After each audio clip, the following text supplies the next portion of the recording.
Okay, I just want to say a warm welcome to everyone who's here today to hear about VicHealth's Reimagining grant round that opens tomorrow. Very exciting. And we're working madly in the background to get ready for that.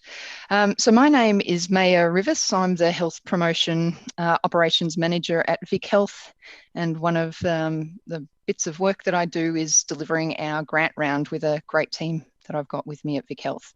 Now, I just want to start by saying that I go by the pronoun she and her, and I would also like to take this opportunity to acknowledge the traditional owners of all the very many lands in which we meet today, the Aboriginal people, and pay my respects to elders past, present and emerging. So like I've already said, a very warm welcome. I'm hoping that this webinar helps give you an understanding of what our grant round is about. We're going to hopefully follow a pretty logical sequence in terms of providing the information. I do want to just start up front by saying I'm not going to give too much information around why we're focusing on the focus groups that we are, so the population groups that are our focus for this round, and I'm not going to focus too much on the data around why we're focusing on the particular focus areas. We've got an announcement tomorrow where one of our COVID survey reports is being released, and much of the data around that will come out with that release. I wanted to use today's session really to give people who are interested in the grant rounds a good understanding of what the grants are about, some hints and tips about some of the assessment criteria and what the assessors will be looking for when they're looking at the grants, and then provide the opportunity to ask questions of myself and the VicHealth team who are working in the background today in this webinar. So just housekeeping really. So we're using Slido today, and within Slido you can ask questions. So as I'm talking, I encourage you to ask questions about the topics as I go. I won't stop and ask questions or ask if someone's got a question as I go. I will get through the presentation and then answer questions at the end. So I encourage you, as you hear something that you want some more clarity on, put a question in Slido. If you see that someone's asked a question that you're interested in, do a like on that question, because that then moves it to the top, and we know it's a question that many people want a response to, and that'll help make us make sure that we get around to responding to that particular question.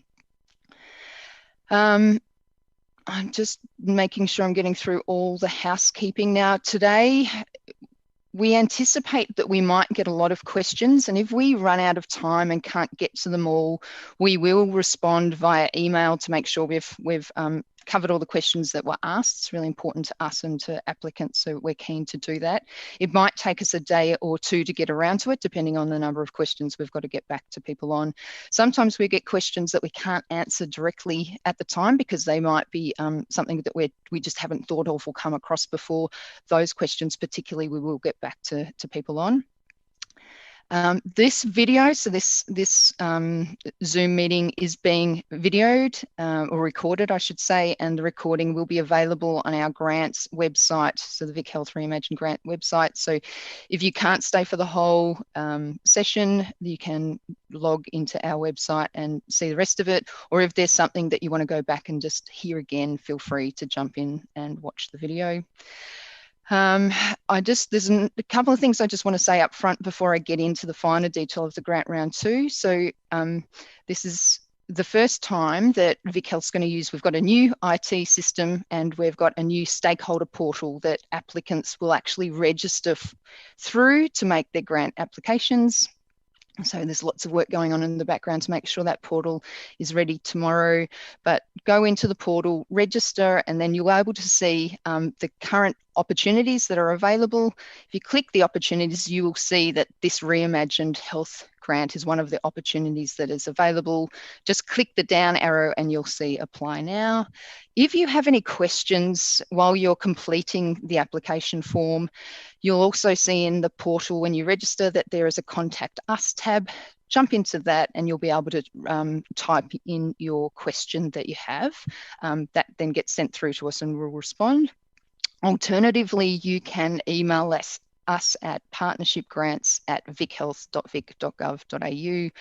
But again, if you can't find those things, just go to the VicHealth website, search for Reimagined Grants. It'll take you to our grants website, and you'll see there where there's a link to be able to make an inquiry through our website or through our email address. In terms of guidelines, so this grant round, we've really focused on equity. And one of the things about equity is that we're trying to make the grants as easy as possible to apply for. So we want to be able to have any organisation of any size with any number of volunteers or paid staff be able to apply for the grant without it being a huge impost. So we've kept the guidelines really simple, and when you see them, if you haven't seen them already, they're only 3 pages, and that is because we're trying to keep it as simple as possible. As soon as we make the guidelines too big, then it's not really a fair system, because you need a fair level of comprehension to be able to complete an application. The application is also much simpler this time around. So really there are only 2 main questions that we want applicants to focus on. There are lots of questions in terms of providing the details about your organisation, the name of the idea, but then I'll talk in a minute when the presentation starts about some of the critical questions in the application form that are really worth focusing on. In terms of trying to make sure that we're being equitable as well, we will be providing the guidelines and other supporting documentation in different languages, so we will translate them. You'll be able to access the translated materials through our website. They are in the process of being designed at the moment, so we're hoping that they're available for go live tomorrow, but it might be a day or 2 before they are available, but know that they are coming. We also have an interpreting service if that's needed. You'll find details of that within the guidelines as well. The one other thing I do want to say before I get started, so I'll start my presentation in a minute, is that we have guidelines that are currently available, and they're in a particular Word format. We wanted to release them early before the grant round started because lots of people were asking for it. It's important for applicants to know what the grant round is about. Now, we are just in the process of designing those guidelines. So eventually, if you ended up going to our website, you will see that there's a slightly different version of the guidelines. They are exactly the same. So that's the same text, it's the same everything. It's just designed a little bit differently. So if you find that you've got this current set that's available, and then in a week's time you look at the design set, do not worry, they are exactly the same, just designed differently. The reason for some of, feel like we're sort of chasing ourselves a little bit, and I'll actually talk to this because I think it's important. So we've been planning this grant round for some time. So when you deliver a grant round, you do lots of preparation. But as we all know, times are unique in Victoria. And so once the stage 4 announcements were made quite a few weeks ago now, we had to reflect and think, you know, is our proposed grant round still the one that is the most appropriate for Victoria?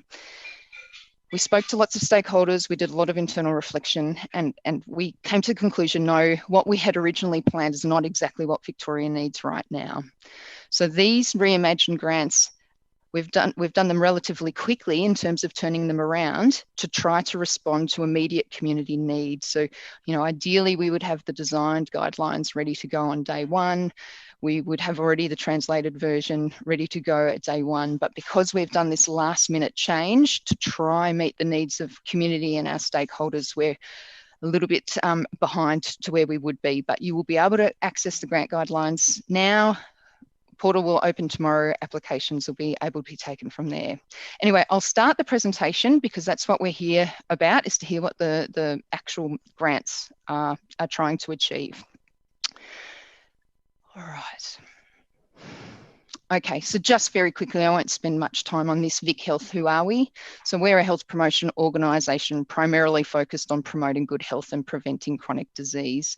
Now, one of the ways we do that is by partnering with other organisations to deliver programs that actually aim to achieve that, to improve the health and wellbeing of the Victorian community. This grant, like I have just mentioned, was something that we had to change our initial approach for the grant round to reflect what the community currently needs. I don't think anyone would dispute this is a unique time, and what Victorians needed, say, 3 or 4 months ago is very different to what they need today. And that's what this grant round is trying to achieve. So what is on offer? So this is the detail that everybody wants to hear. So we've got a funding pool of up to $2.5 million available, and we have 3 grant streams. So we have a grant stream of up to $3,000, a grant stream of up to $10,000, and another one of up to $50,000. So when you go in to apply for the grant, you'll be asked to choose a stream, but you'll also be asked to choose the exact amount of money that you are requesting for your idea or solution. Now, just in terms of that $3,000 grant, so those of you who know VicHealth well will know that we regularly have the active club grants a couple of times a year.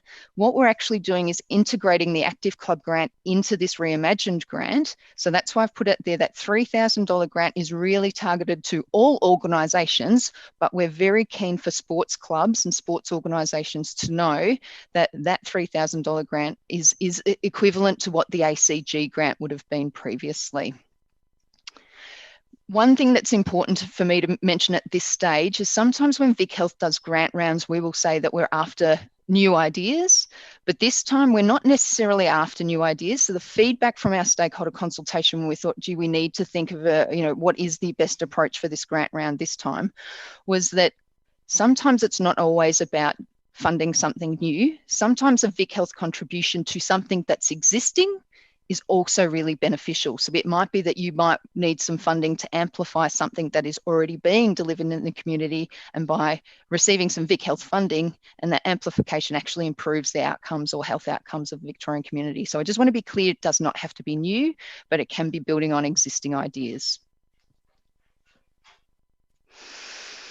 Okay, so this is also important, the priority population groups and the idea focus areas. So like I said before, earlier in the presentation, I'm not going to go into the data behind the groups or the focus areas, but the 2 groups, so all applications must either focus on one or both of these groups, and that is Victorian children and young people aged 0 to 25, or I should say, Victorian population groups that are fighting an uphill battle to achieving health and wellbeing. So there's Victorian groups experiencing disadvantage. So it's disadvantage or young people have to be the focus of the grant round. So if you're an applicant, you have to be able to say that you're focusing on one of those groups, one or both. And then the other thing that you've got to do is you've got to focus on one of our focus areas. And we have 3 of those. So the first one is about social connection. So there's been lots in the news and lots of surveys and lots of research to show how coronavirus is amplifying loneliness and, I guess, the opposite to social connection. So we want to support improved social connection. Now, when I say that, we're looking for ideas where social connection is being improved between individuals or between individuals and a community. And we're after sustained connection between those groups. I'll go into that a little bit more in a minute when I talk about assessment criteria. So social connection is one thing. The next area is access to healthy and affordable food. So a lot of our COVID survey results were showing us how food security and access to healthy and affordable food has been impacted by coronavirus. Hence, we've got that as a focus in this grant round. And the final one is physical activity. So coronavirus has really impacted the way we can be physically active. Traditional ways of being active have been impeded in a way. So sports clubs can't operate like they used to. We have restricted hours that we can be outside to exercise. So physical activity is also a focus area. So just to be really clear, and we've tried to make this really clear in the guidelines and supporting material, make sure you're focusing on a population group, one of those priority population groups, and you're focusing on one of our focus areas. Now you can focus on more than one focus area if you like, and more than one population group if you like. Okay, so who's eligible to apply? So really we're saying any community organisation is eligible to apply. So any type of community organisation ranging from sporting, cultural, recreational, creative, or any other non-profit organisation that has a connection to the community. What's important to know is that whatever is being delivered, or whatever's proposed to be delivered, has to be delivered in Victoria. And examples of the types of organisations that are eligible to apply, and we always get lots of questions around this, so we try to make this as clear as possible, but they are incorporated bodies. So generally there's an association or cooperative or Inc. within the name of the organisation, a company limited by guarantee, for example, LTD at the end of the company name, or a Victorian local government entity. So if you're a local government, you are eligible to apply. Not eligible to apply. So if you're an organisation with links to the tobacco industry, you will be ineligible. If you're an individual or sole trader or a contractor, you're not eligible to apply. For-profit organisations are the same, and government entities are not able to apply except for Victorian local governments. So the important dates, this is important, and I'll talk to this slide for a little bit. So our applications are open tomorrow and are open for 6 weeks. We're taking a different approach this time, and if anyone has seen some of our early communications, you would have heard about this. So instead of waiting to the end of the 6 weeks to assess and award grants, we're actually going to do rolling evaluations, so rolling assessments and announcements. So our intention is that every 2 weeks, if we've got the grant round open for 6 weeks, so every 2 weeks we will do assessments and awarding. So our grant comms have encouraged people to apply early. So what generally happens in a grant round, something like 70% of applications are received in the final week. So we're trying to get applications to be submitted throughout the grant round and also get money to the community quicker. So if we're having these rolling assessments and awardings, then hopefully we're getting the much needed money to the community quicker. So we're saying, so I just want to spend a little bit of time on this so it makes sense. So if you're an applicant and you make an application straight away, so day one, grants open and you make an application, you will be assessed and be eligible in our first assessment round, so within a couple of weeks. Now, if you're not successful within that first round, it's not that you're unsuccessful, you just get added to the next round. So you're considered in round 2 of the assessments. And again, not successful at round 2, you'll be considered in round 3, the final round of assessments. We will be, the majority of the funding will be awarded on the 3rd assessment, and so we will have allocations of funding available in round assessment 1 and assessment 2, and then the largest at assessment 3.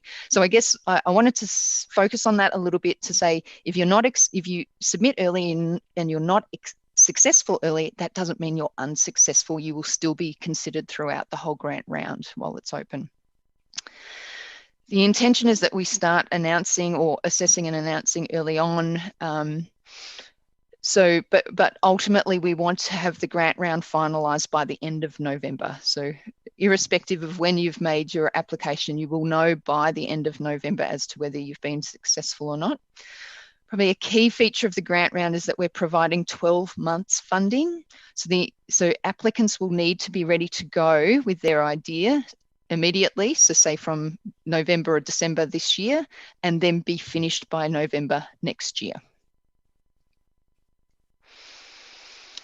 Okay, so this is now, I'm going to spend a little bit of time talking about the application, the actual application that applicants will submit. So like I said earlier, we've tried to make this easier for applicants.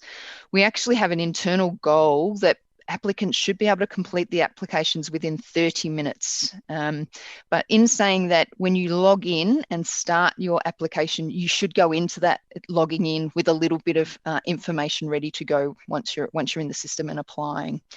I'm not going to read through all those dot points because these are actually in the grant guidelines that are available now, but I wanted to focus on 2 particular application questions that are key. So in the application form, we ask you to describe what will change in your community as a result of your idea, and we want to try limit the amount of information provided. So we're giving a guidance of around 5 to 6 sentences. So really focus on what will change in your community as a result of your idea, And what should be changing is something to do with the population group that's the priority population for this grant round, and in relation to the focus area, which is the focus area for the grant round. And that other second question that we've got there is listing the activities that you will do with the funding, or the ideas that you will, or the items that you'll purchase to enable change, you to create change. That is also important, because when we assess the applications, we look at what the idea is. So what's going to change, what's going to happen. We look at what the change is, and then when we see what the applicant intends to do to achieve that change, there's got to be a clear connection. Yes, so if we deliver those activities, this is the outcome or the change we're expecting to see. So they are two critical questions within the application. Now, I'm just going to spend a little bit of time talking about general criteria that your application would be assessed against, and then some specific criteria. Now, the guidelines are very clear in terms of the three main criteria that your application will be assessed against. And those are listed there. That is impact, feasibility, and value for money. So impact, so that's the vision for change is clear and has potential to create health and wellbeing impact in the short, medium, or long term. So it doesn't have to be all short, medium, or long, but either one of those. Feasibility, this is a big one. So are the activities appropriate? A bit like what I've said before, this is the change you're trying to create. Are those activities actually going to achieve that change? And another thing that's important in this criteria is it feasible within the intended timeline? So when you're thinking about your idea or solution, it's got to be delivered in full within 12 months.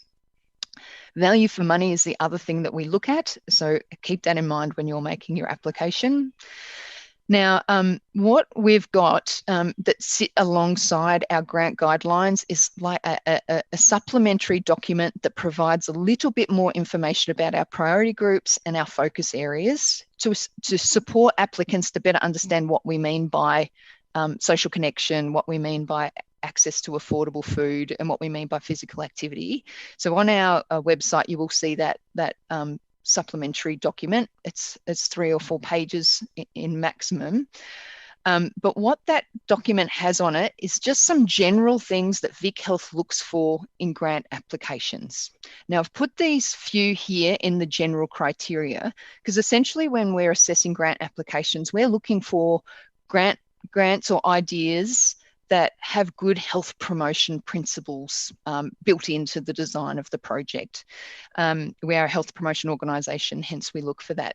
But these few dot points are just essentially the things we look for when we're looking for a good health promotion project. So community-led is super important. So we need to see some element of the community being involved, whether that might be in the design or maybe even in the delivery of the program.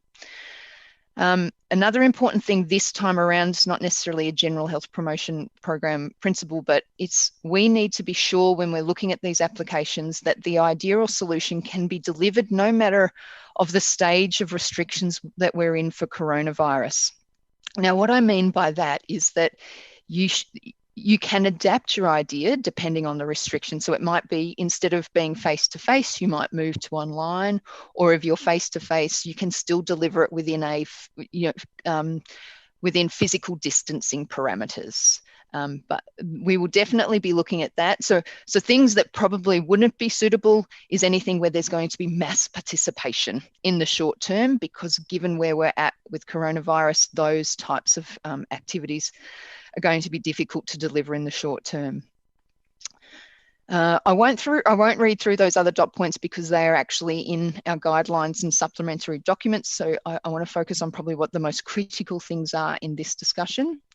So those were the general criteria. Now I just want to focus on some specific criteria that we'll be looking at in relation to applications that focus either on social connection, healthy and affordable food, or physical activity. Now, in terms of applications, if you're thinking about putting an application in about social connection, we'll be looking for ideas and solutions that create social connection between individuals or between individuals and their local communities. And it's that sustained social connection. So it's not just a one-off connection, it's something that will continue in time. In terms of access to healthy and affordable food, priority, so when we're assessing those applications, we'll be giving priority to applications that can demonstrate ways that connect communities with local food. In terms of physical activity, we'll be giving priorities that for ideas that reach people that are traditionally less active. And this is definitely consistent with our themes for active club grants in previous grant rounds. So we focus on women and girls, young people, so teenagers to young adults who are traditionally less active, or people experiencing disadvantage. And we also give priority to existing successful approaches that can be adapted to new areas or groups. So social sport is an example of that. Other important points. So these are more like things we won't fund. So or the important points about what we will fund. So the funding being applied for can only be used for essential goods and services directly related to your idea or solution. So when we're assessing the application, we'll look at, okay, what funding are you asking for? How are you going to deliver it? Is it connected to your idea directly? Another important point here is that we don't fund service delivery, early intervention, treatment, rehabilitation, or prevention of specific diseases. We're a health promotion organisation, so prevention is where we're at. We're primary prevention down that end of the spectrum. We also don't provide funding for single events. There must be some sort of sustained benefit to participation and the community in your applications. So anything I put in red is what I want to try highlight. So going back to the two questions that I've said earlier are the critical ones. Think about the assessment criteria in terms of the general and the specific. So when you're answering your questions, think about, okay, I need to think about the impact, I need to think about the feasibility, and I need to think about value for money, but also think about what do I need to address on those specific, for those specific areas I'm applying for. Okay. Yeah, so in terms of, I won't talk to this. I feel that I've already done this enough. Please make sure you read our guidelines. They are a bit shorter. Hopefully they are easier to read. But the hot tip is apply early. And we're hoping, to get some announcements out pretty quick of some successful organisations and get money to community as quickly as possible. If you are successful, I'll just spend a minute or two to let you know what the obligations are on successful applicants. So if you're successful, you will enter into an agreement with VicHealth. It will either be through a letter of offer. So letters of offers are for grants of up to $10,000. So if you've applied for the $3,000 grant or up to the $10,000, we will send you a letter of offer. If you're successful, to say, congratulations, we'd like to offer you the funding, and here are the terms of this offer. If you are funded for above $10,000, you will enter a funding agreement with VicHealth. We will forward you that funding agreement, and it's one that needs to be signed and returned to VicHealth. So the letter of offer doesn't require a signature and a response, but the funding agreement will be. Like I mentioned earlier, whatever is being delivered has to be delivered in a COVID-safe way. We just ask that you publicly acknowledge VicHealth, and we will provide you with some text and images to support that. You do need to make sure that you've got the right insurance cover, whether that be professional indemnity and or public liability insurance. More details about that is available through our website. And I'll just finish off in terms of the reporting. So depending on how much you're funded for, everyone will provide a final report to VicHealth. And the idea is that you just let us know how the delivery of your idea or solution went. If you're funded for a higher amount, so $10,000 and above, we may ask that you also provide a progress report, just so we can get a sense of how you're going along the way. A bit like in terms of our funding guidelines and our application form, we're trying to make reporting much easier for applicants too, or successful applicants. So we're looking to try get applicants or successful applicants to tell the story of what they delivered. We learn a lot from hearing stories about what was done. So we're trying to adapt our approach to take that into account. Okay, so I'm actually going to hand over to my colleague, Emma Saliba, who is the manager of the alcohol and tobacco team, to talk about one of the requirements this grant round. So there are a few firsts in this grant round. The first time we're using our new stakeholder portal and our new IT system. Another first is that this is the first time that we're requiring applications over $35,000 to actually declare any relationship they might have with a harmful industry. But I'll hand over to Emma to talk through that. Thanks, Emma. Thanks, Naya. Hello, everyone. So when we talk about harmful industry relationships, we're referring to those companies or organisations that profit from the sale of products that can be harmful. So that includes tobacco, alcohol, gambling products, and unhealthy food. Now, if Naya mentioned earlier that any organisation that has current relationships or past 5-year relationships with the tobacco industry are not eligible to apply.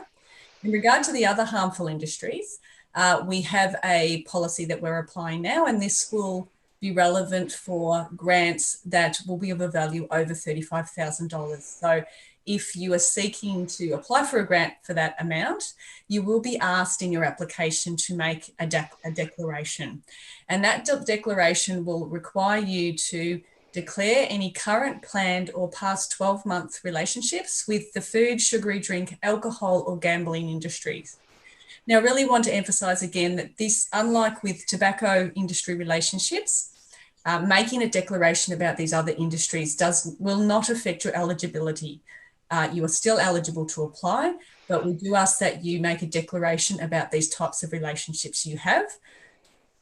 And VicHealth will then make an assessment against the risk, in terms of the risk that that harmful industry relationship might have to what we're trying to achieve through community health and improving health and wellbeing. Also to emphasise that these harmful industry declarations will be considered alongside the other criteria relevant to the applications. So some of the many other things that Maya mentioned earlier and that are in the grant guidelines. This declaration is one of many considerations. It is not a black and white or an eligibility threshold decision. It's just something we need to be aware of, assess the risk, and then that's one of the many considerations that is taken into account in decision making. Next slide, please.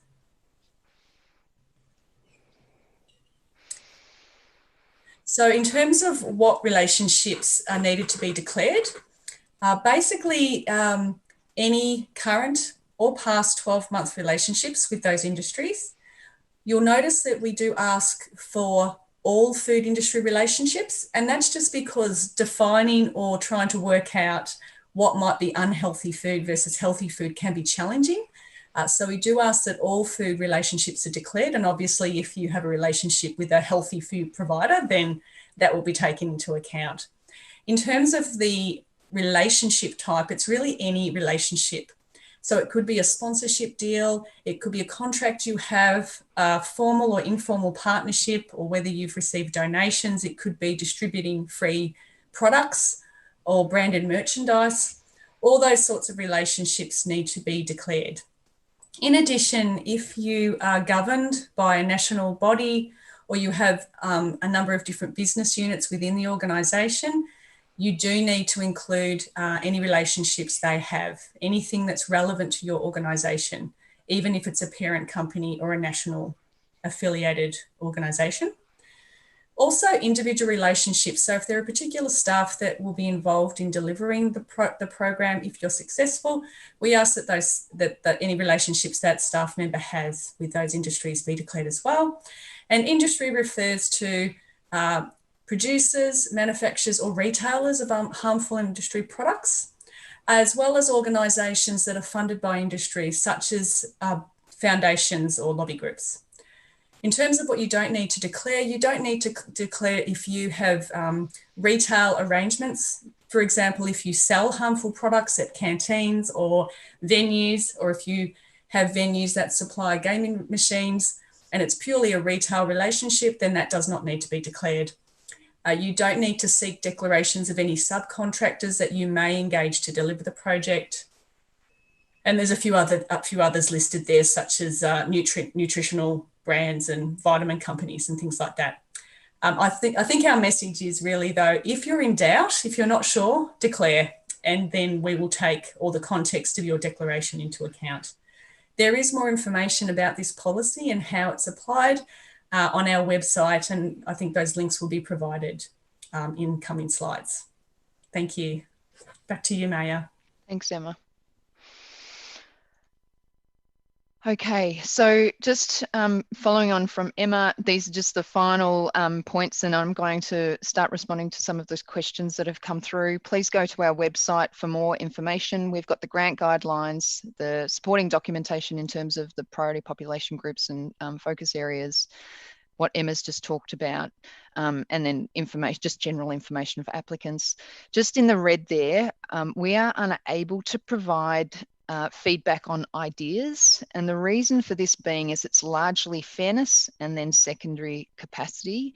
So if we provide support to one applicant in terms of developing their idea, it's only fair that we provide that for everyone, and that's just not possible with the capacity that we've got. So we've just made a blanket call that we don't provide guidance or support in developing ideas, but we are encouraging people. So if you feel that you can focus on the priority group and you've got an idea that addresses the focus areas, we ask you to submit.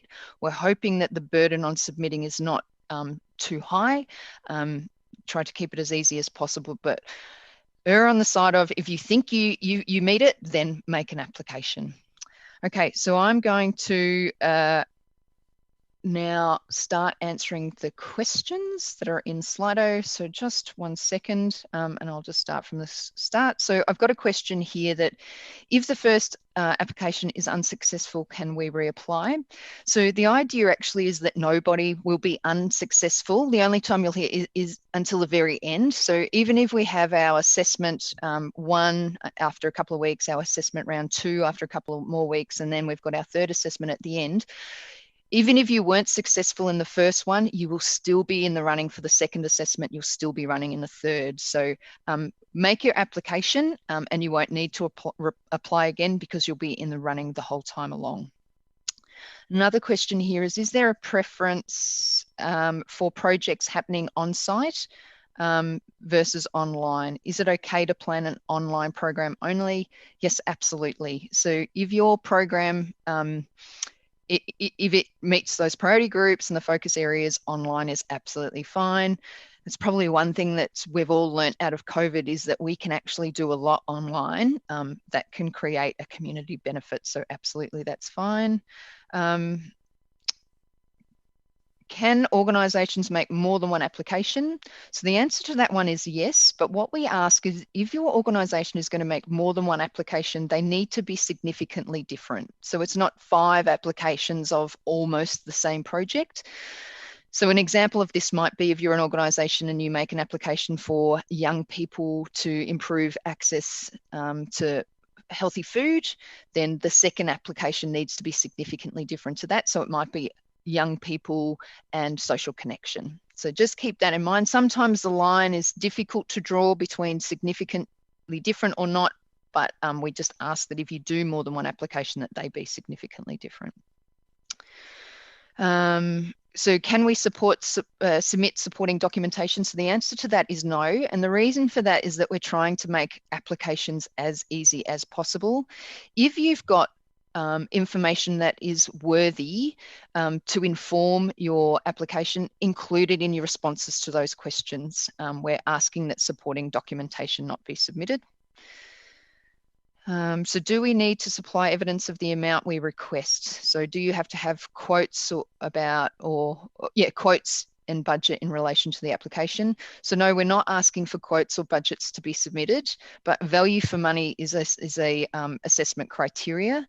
So the assessors will look at what's being requested, and they, just some insight, the assessors assess a lot of grant applications over a lot of years. So they have a very, very good understanding of what value for money is. So we're not saying provide quotes up front. If you're successful, you'll have to acquit against the funding that you were provided. So you'll have to be able to report to us to say, this is what we spent the money on. Can grants cover salary costs? Yes, they can, just as long as it's directly related to the project, delivery of the project. Can organisations partner with several other organisations? Yes. So we are more than happy for partnerships to apply. There will be space within the application form to talk about the various partners that are part of the application. So absolutely, that's fine.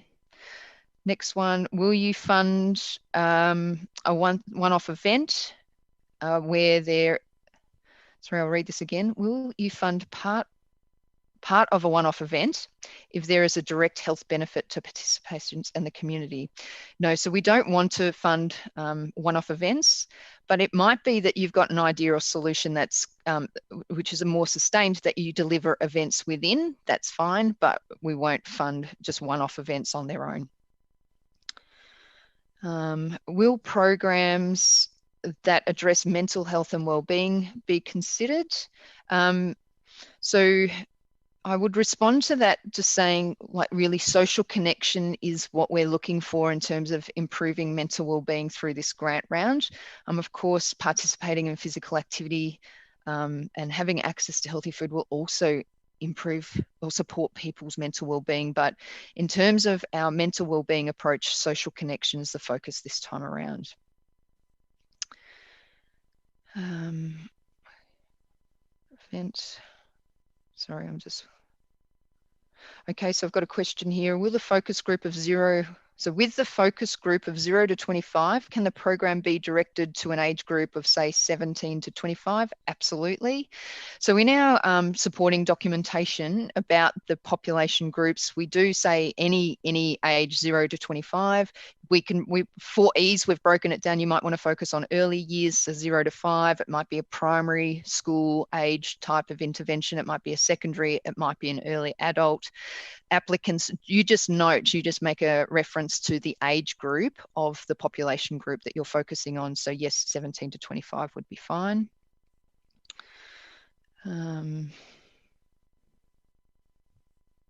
So if you apply for a particular grant category, could a lower tier be granted? Look, I'll answer that two ways. Look, our intention is not to. So we would ask for you to say how much money is required or how much funding is required to deliver your idea or solution.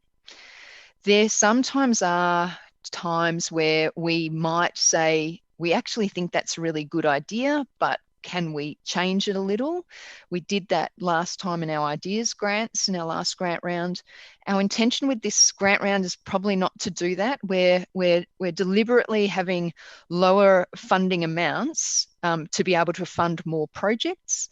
So just when we have more projects to fund, our capacity to be able to engage with organisations to potentially change things is limited. So it might happen, but I would suggest not. We will just be looking at how much have you asked for? Do we feel that's value for money for what you're saying you will deliver?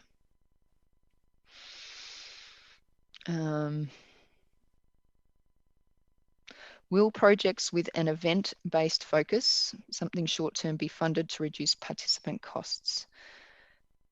Target at one of the main goals. Just trying to short-term be funded. I'm not sure if I understand that question. But what I will say in relation to you're able to apply for funding to support groups to participate in sport. So maybe this is one of them. So if you've got a community that has been impacted by recent events, or you've got a population group experiencing disadvantage in your area, and you feel by subsidising participation fees or providing uniforms will encourage that population group to participate, then you can apply for funding for that purpose.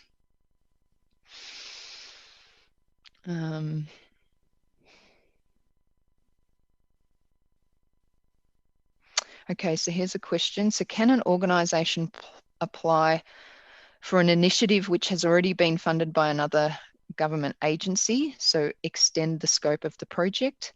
So my response to that would be yes. So what we're saying, and I talked about it very briefly in the presentation, is we're not looking necessarily for new ideas through this grant round.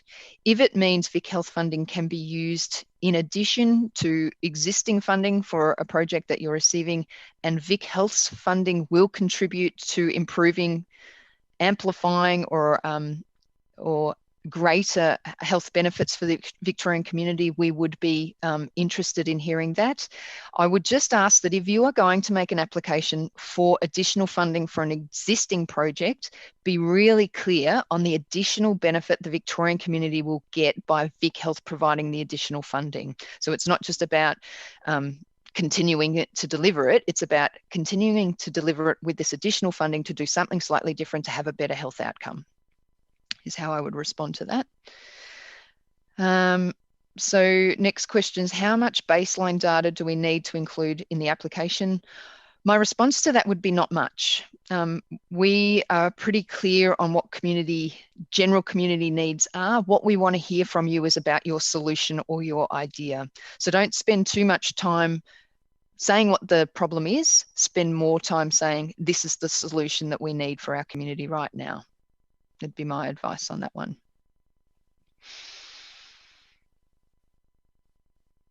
To grant designs.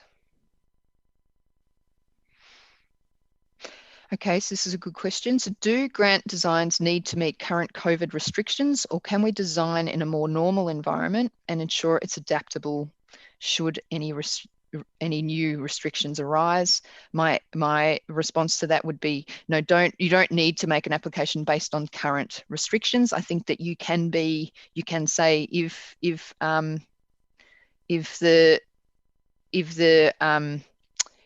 assuming we're going to a more normal environment, whatever that is, we will. You can still deliver the program, but have it so it's adaptable. So if restrictions change, you can still continue to deliver the program. Now, I'm just conscious that we're running over time.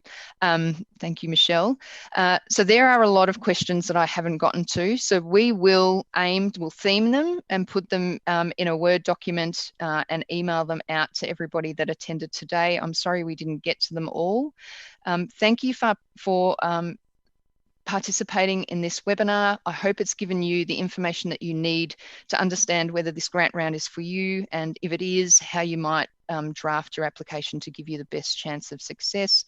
Like I said, any questions, contact us through the portal or send us an email to partnershipgrants@vichealth.vic.gov.au. Thank you for your time today.